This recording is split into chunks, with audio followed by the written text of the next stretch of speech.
You've been vaccinated, but should you get a booster shot? Many Americans are confused about whether they should get an additional dose. Adrienne Mitchell has the story. We have plenty of opportunities to make sure we get everyone in the world to play our part. The president received his Pfizer vaccine booster Monday. He first recommended that Americans get the additional shot 6 weeks ago. He also said the booster would be available to all vaccinated Americans by the end of September. But his announcement was premature. It came well before the FDA finished evaluating the data about the need or effectiveness for booster shots. Biden's announcement prompted two of the FDA's top vaccine regulators to leave the agency in protest.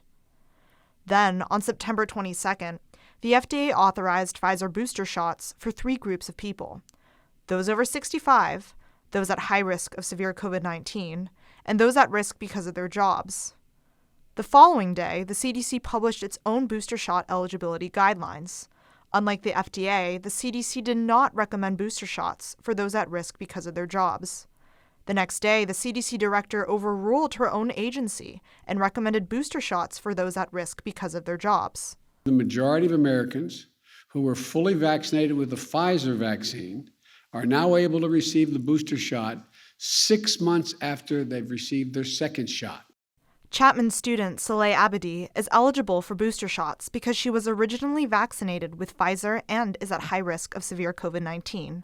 Abedi is the president of the Spoonies, a campus group that advocates for those with chronic and invisible disabilities.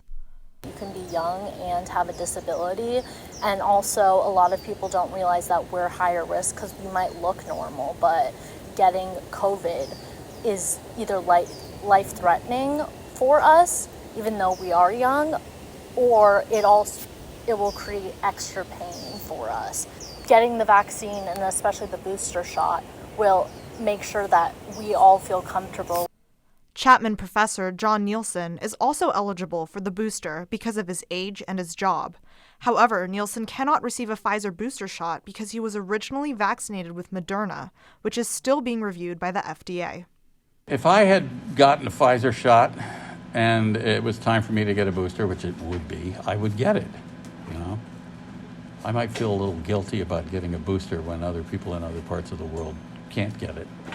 Some argue that Biden's booster plan could make it difficult to meet his goal of vaccinating 70% of the world's population within a year, since we'll be using the vaccinations for our booster shots.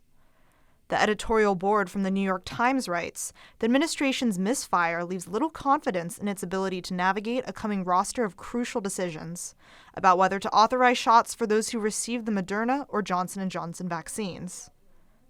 This is Adrienne Mitchell from Chapman News.